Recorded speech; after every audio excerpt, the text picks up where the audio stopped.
పార్టీతోని మేము పొత్తు పెట్టుకోము. బీజేపీ ఒంటరిగా పోటీ చేస్తుంది. జనసేన కానీ ఇంకే పార్టీ కానీ జాతీయ పార్టీ కాబట్టి అది ఎన్డీఏలో భాగం కాబట్టి అది జాతీయ స్థాయిలో ఆ రెండు పార్టీ గురించి నిర్ణయిస్తారు. కానీ మాకు ఎటువంటి పార్టీతోని తెలంగాణలో పొత్తు ఉండదు, అది స్పష్టం చేస్తా ఉన్నాం.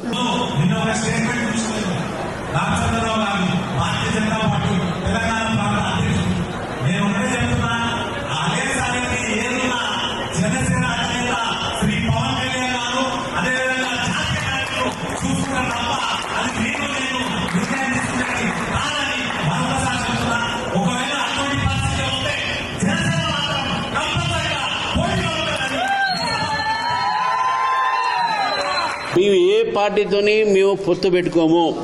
బీజేపీ ఒంటరిగా పోటీ చేస్తుంది. జనసేన కానీ ఇంకే పార్టీ కానీ జాతీయ పార్టీ కాబట్టి అది ఎన్డీఏలో భాగం కాబట్టి అది జాతీయ స్థాయిలో ఆ రెండు పార్టీ గురించి నిర్ణయిస్తారు. కానీ మాకు ఎటువంటి పార్టీతోని తెలంగాణలో పొత్తు ఉండదు, అది స్పష్టం చేస్తా ఉన్నాం.